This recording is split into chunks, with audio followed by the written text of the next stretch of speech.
What's up mga kabaro? Today is Sunday and it's a free day. When you say free day, that means walang pasok. Kaya eto, nagre-ready naman ako para lumabas. Kaya ano pang hinihintay nyo? Tara na! Actually, ako ngayong huling lalabas ngayon. Dahil kanina mas maagang umalis yung mga kasamahan ko.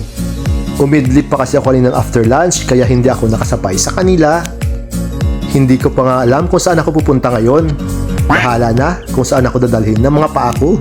Grabe, ang init nga ngayon dito. Kaya kanina parang tinatamad sana akong lumabas. Summer na kasi dito, kaya napakainit ng panahon. Kaya tingnan nyo naman ang suot ko. Summer na summer ang dating. Charot! Mag-isa lang ako ngayon, kaya bahala na kung saan mapunta. Iniisip ko nga kung susunod ako sa mga kasamahan ko kasi pupunta daw sila ng beach. Kaya let's go! Tingnan natin kung saan ako makakarating ngayon. Minsan, mas okay nitong solo flight kapag lumalabas. Dahil, syempre, mapupuntahan mo at magagawa mo kung lahat ng gusto mo. Yun bang wala kang inaalala na baka hindi magustuhan ng kasama mo yung pupuntahan nyo? At yung meron din siyang ibang gustong puntahan. Although mas masaya pag marami talaga kayo. Kaya bago kayo umalis, dapat magkasundo talaga kayo sa lahat ng mga lugar na pupuntahan nyo. Bago nga ako lumabas ng shipyard ay dito muna ako tumambay sa may malapit sa gate dahil napakasarap ng hangin at napaka-presko dito.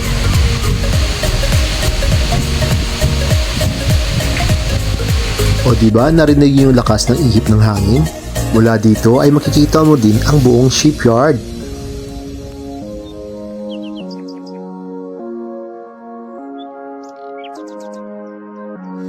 Ang ganda at napakaraming punong kahoy kaya napakasarap ng simoy ng hangin dito.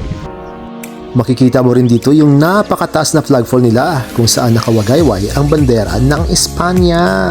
Viva Espanya! And so, dito nga pala ako dinala ng mga paa ko malapit sa Ferrol Auditorium. At sa likod naman ito ay makikita mo yung beach. Actually, napuntahan na namin to noon kaso lang nung pagpunta namin akala namin walang naliligo. Pero last week ay pumunta dito yung mga kasamahan ko at pwede rin pala maligo. Pero this time, gusto ko lang muna mapag-isa at magmuni-muni kasama ang nature. Trip ko lang muna ngayon na lasapin ang sarap ng simoy ng hangin at magmuni-muni dito sa ilalim ng mga punong kahoy. Gusto ko lang munang tingnan ang ganda ng paligid. Makita yung mga gandang tanawin, maglakad-lakad dito sa may mga batuhan, at panoorin ang dagat. Nakaka-relax talaga pag ganito mga tanawin ang iyong palaging nakikita. Nakakatanggal ng stress at nakaka-refresh ng utak. Kaya marirelax ka talaga.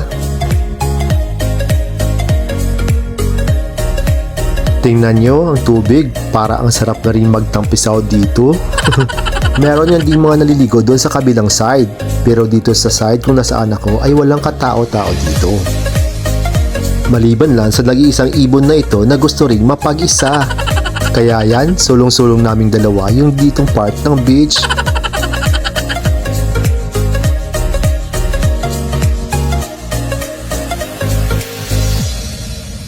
Pagkatapos ng magmuni-muni at mag-picture taking dyan ay lumipat naman ako ng pwesto. Dito naman ako pumwesto sa ilalim ng malalaking punong kahoy. Medyo malilim na kasi dito at mayroon pang upuan. At napakasarap pa ng simoy ng hangin dito. Mula dito ay tanaw mo rin yung mga tao mga naliligo sa beach at napakasaya nilang tingnan. Mahilig talaga ang mga tao dito maligo sa dagat. Kahit na ganito katindi ang sikat ng araw, nako, baliwala lang sa kanila yan. Nakahiga pa nga sila sa mga buhangin habang nagsa-sunbathing. Samantala sa atin, pag ganito katindi ang init, kukunti lang yung mga tao makikita mong naliligo sa dagat pag mga ganitong oras. Tingnan nyo naman itong napwestuhan ko dito sa ilalim ng mga punong kahoy. Ang sarap siguro dito maglatag ng kumot at mahiga dito sa mga damuhan. Kasama ang iyong mahal, di ba? Oh yes, Daddy! Hay, ang sarap talaga dito tumambay.